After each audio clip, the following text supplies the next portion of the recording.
All right, good morning.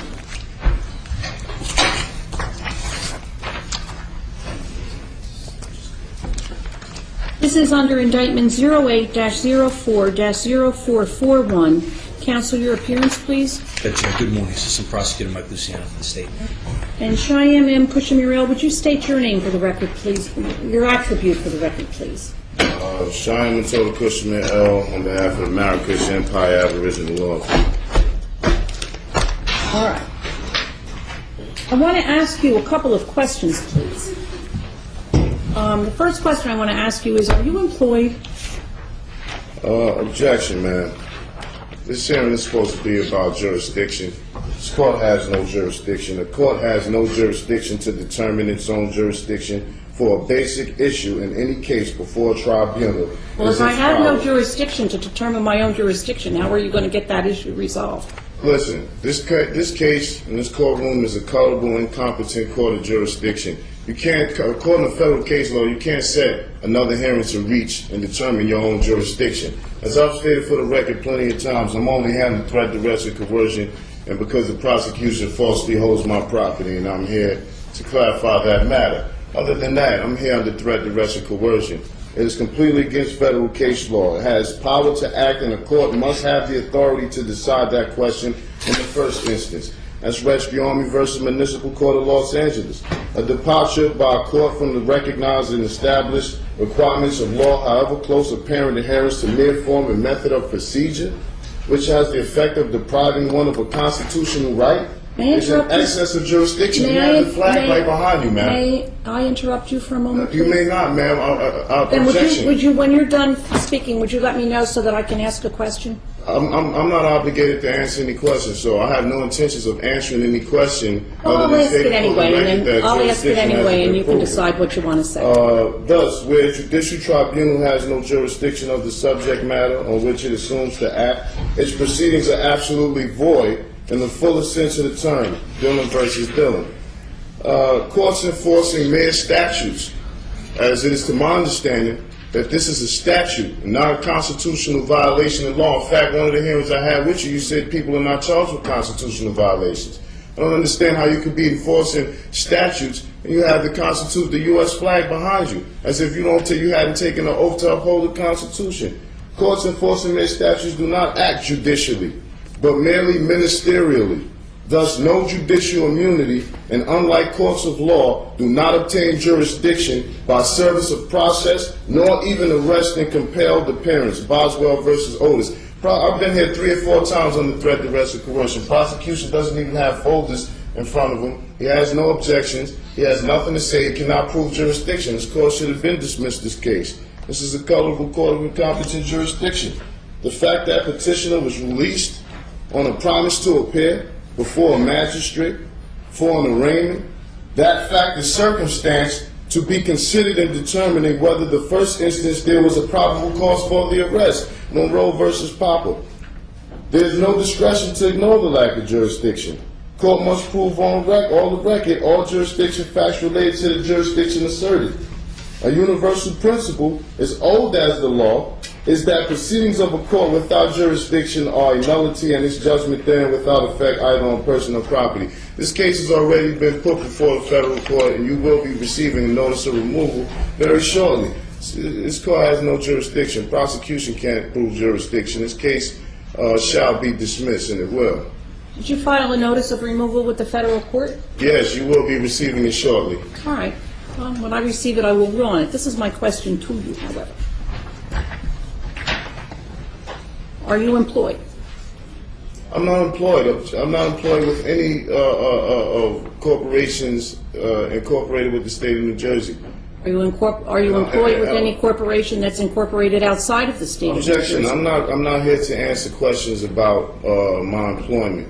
The last time I was made aware of this was supposed to be about whether this court has jurisdiction, and clearly it doesn't. A question about employment has nothing to do with whether this court has jurisdiction, so I'm not obligated to answer those questions.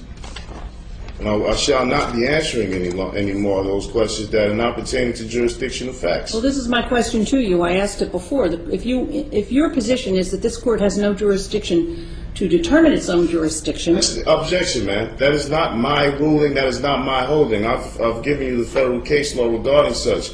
Maybe you can take some time out that you need to do to recheck that, but that's what the case law says, not what I said. Well, I do have jurisdiction over you. Number one, you're here in my courtroom. Objection, Number ma'am. two, You do not have jurisdiction over me. I'm here by way of threat, duress, and coercion. The federal case law stipulates already that compelled appearance and arrest warrants doesn't give a minister acting ministerially and not judicially enforcing their statute's jurisdiction. That's incorrect and false. You do not have jurisdiction because I'm here. You've told me before when I was here that you would lock me up if I didn't come, which was threat, duress, and coercion. I think that you misstate what I told you. Objection, ma'am. I have not misstated. I have the videos. I have it on repeat 24/7. I've seen you say it. I don't recall that I said I would lock you up. Objection, ma'am. That's on the record. Well, you can object all that you want, sir. And I will continue to have a difference of opinion about that. All right. Well, we'll continue with today's proceedings then. And I certainly appreciate the courtesy that you extend to me. All right, Mr. Walker, I know that you're here. Yes. You wish to be heard, sir? Your Honor, I have Kevin Walker appearing on behalf of the Office of the Public Defender. We did receive after the last hearing a court order directing the Office of the Public Defender to represent this defendant. I did file a motion for reconsideration, noting that there has been no indigency determination, which is an essential component of our appointment. So I would ask respectfully that an indigency determination be made at this time, and absent that the earlier order directing me to represent this defendant be vacated. All right, thank you. Do you wish to be heard on the issue, Mr. Luciano? I don't, Judge. All right. I have inquired of Cheyenne Mutada Kushamirel concerning his employment. He tells me he is not employed in the state of New Jersey by any corporation, and therefore I determine that he does not have the present ability to pay for counsel to proceed in this matter. Objection, ma'am. I don't know this gentleman. I haven't made any contracts with the Public Defender's Office. I don't know what that was an attempt to do, but he does not have the authority to speak for me.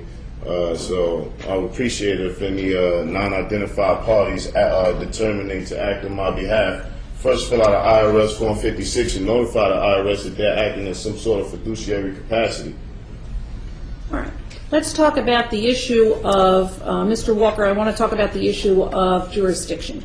One of the issues that has been raised in this case and has been raised over and over again that really needs to be determined before we can proceed with it is with regard to jurisdiction.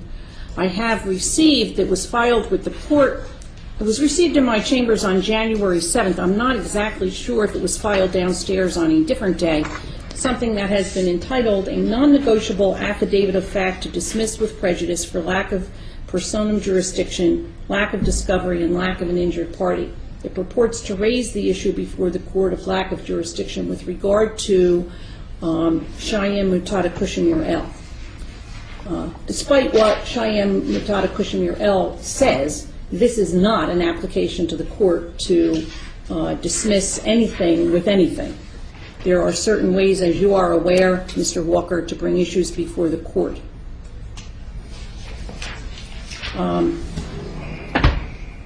What we need to do is have the issue brought before the court properly by way of a notice of motion. I don't even know if Mr. Luciano got a copy of this, but certainly you know that any motion filed has to be served on the prosecutor.